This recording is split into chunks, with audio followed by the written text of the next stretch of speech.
السلام علیکم ورحمۃ اللہ وبرکاتہ۔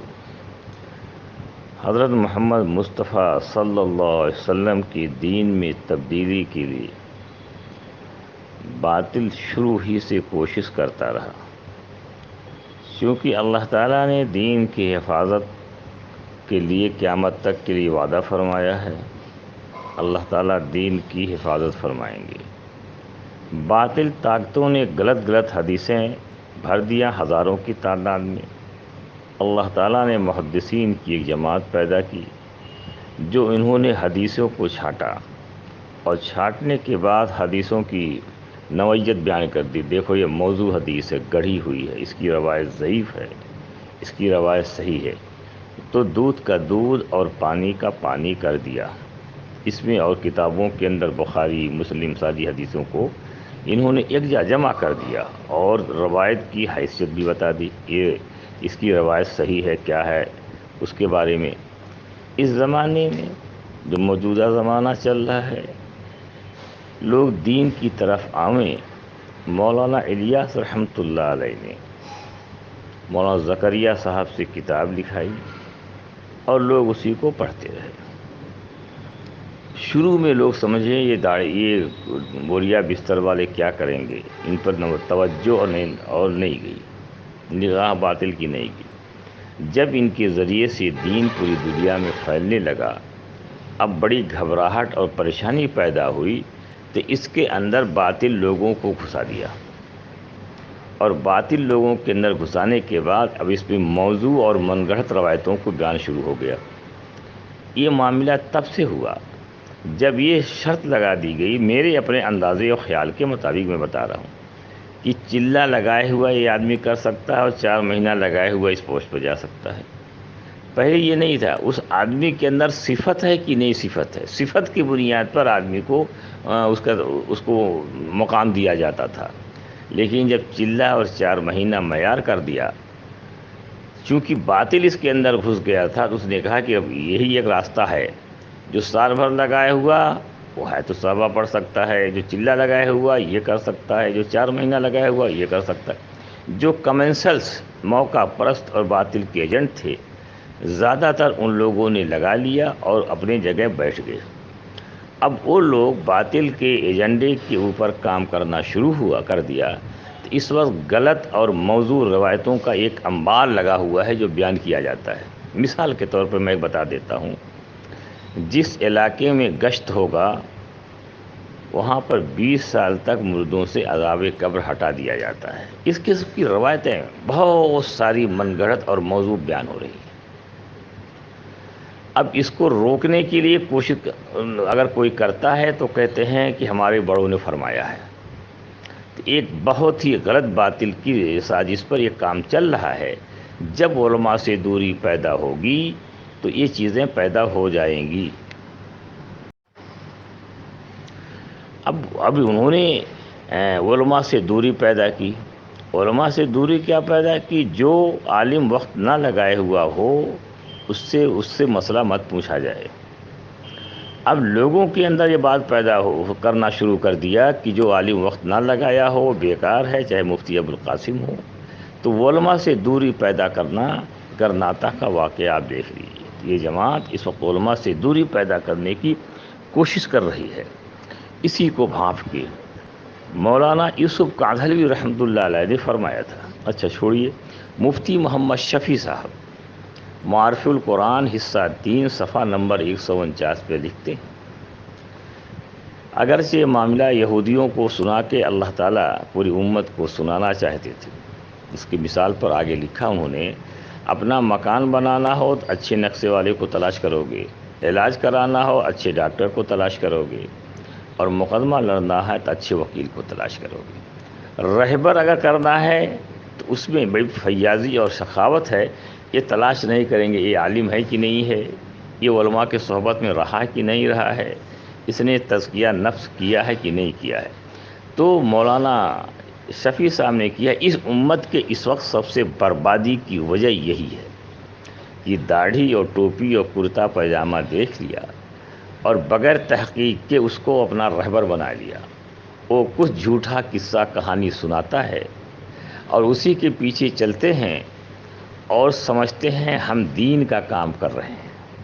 پھر سے سنیے، کرتا پائجامہ داڑھی ٹوپی کو اپنا رہبر بنا لیا اور اس کی تحقیق نہیں کیا اس کے اندر علم ہے کہ نہیں ہے، علماء کے پاس بیٹھتا کہ نہیں بیٹھتا ہے، اور اس جھوٹی قصہ کہانی سناتا ہے، اسی کو اپنا رہبر بنا لیا ہے، اور ان کا دین بھی برباد ہے اور دنیا بھی برباد ہے۔ آگے قرآن کی کیا آیت ہے اس میں دیکھ لیجئے، مفتی محمد شفیع صاحب نے لکھا ہے، اس وقت لکھا ہے بربادی کی سب سے بڑی وجہ یہی ہے۔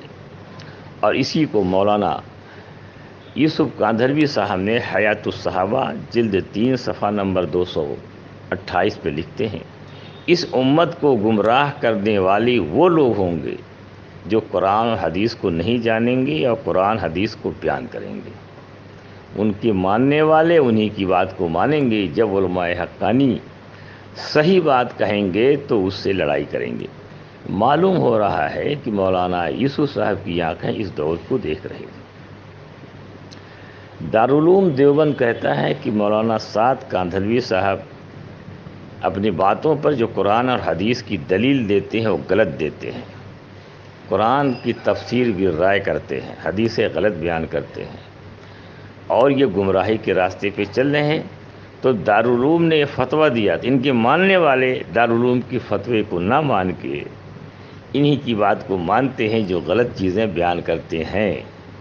تو ایسا معلوم ہوتا ہے کہ مولانا یوسف صاحب کی آنکھیں اس دور کو دیکھ رہے تھے۔ بھائیوں اور دوستوں، ہم اللہ کے بندے اور جناب رسول اللہ صلی اللہ علیہ وسلم کی امتی ہیں، جس کی بات قرآن حدیث کی مطابق ہوگی اس پر عمل کیا جائے گا۔ اسی کو مولانا الیاس رحمۃ اللہ علیہ نے اپنے ملفوظ نمبر 35 پر فرمایا کہ بغیر علم کی تبلیغ چلے گی تو گمراہی کے علاوہ کچھ نہیں پھیلے گا، جیسا کہ دارالعلوم بتا چکا ہے گمراہی کے راستے پہ چل رہے ہیں۔ ابھی حالیہ میں ایک واقعہ پیش آیا ہے، ماسٹر ہارون صاحب نے کوئی بیان کیا جس میں مفتی قمر الدین صاحب بیٹھے ہوئے تھے، یہ معاملہ سوشل میڈیا پہ چل رہا ہے۔ ماسٹر ہارون صاحب نے کہا حضور کے زمانے میں نہ خانقاہیں تھیں نہ مدارس تھے، یہ کہاں سے آ گئے؟ مفتی قمر الدین صاحب نے ایک بڑے عالم سے تذکرہ کیا، بڑے عالم اس پر بڑے سخت ناراض ہوئے کہ یہ لوگ بالکل اس وقت گمراہی کے راستے پہ چل رہے ہیں۔ جب یہ بات ماسٹر ہارون صاحب کے مریدوں کو پتہ لگی تو وہ لوگ مفتی قمر الدین صاحب کو امامت سے ہٹا دیا اور گاؤں والوں سے کہا اگر امامت سے نہیں ہٹائیں گے تو اچھا انجام نہیں ہوگا۔ یعنی آج کل جو قرآن حدیث کی بات کرے گا اس کو نکال دیا جائے گا، اچھا انجام نہیں ہوگا۔ اسی کو مولانا الیاس رحمۃ اللہ نے فرمایا تھا بغیر دین کی تبلیغ کرو گے تو گمراہی کے علاوہ کچھ نہیں ہوگا۔ اس وقت یہ گمراہی کی جماعت بن گئی ہے اور گمراہی کی طرف لوگوں کو لا رہی ہے۔ لہذا دوبارہ کہتا ہوں، ہم اللہ کے بندے اور جناب رسول اللہ صلی اللہ علیہ وسلم کی امتی ہیں، جس کی بات قرآن حدیث کے خلاف ہو یہ نہیں مانا جائے گا۔ علماء سے دوری مت پیدا کرو، علماء سے تعلق پیدا کرو۔ دین کے جانکار یہ لوگ ہیں، جو جماعتیں علماء سے دوری پیدا کریں گی، علماء سے دوری اختیار کریں گی، اور بقول مولانا علی میاں ندوی کا وہ اسلامی جماعت نہیں ہوگی، کسی باطل کی جماعت ہوگی۔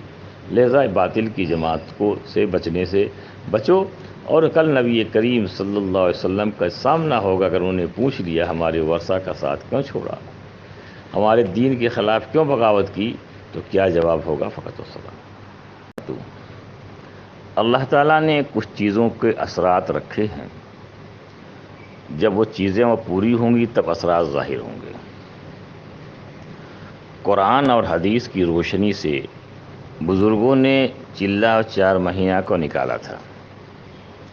چلے کے بارے میں یہ ہے کہ موسیٰ علیہ السلام جب تورات لینے گئے تو شروع میں اللہ تعالیٰ نے 30 دن کے لیے کہا تھا، بعد میں 10 دن اور بڑھا دیا، تو 40 دن میں موسیٰ علیہ السلام کو مکمل تورات ملی۔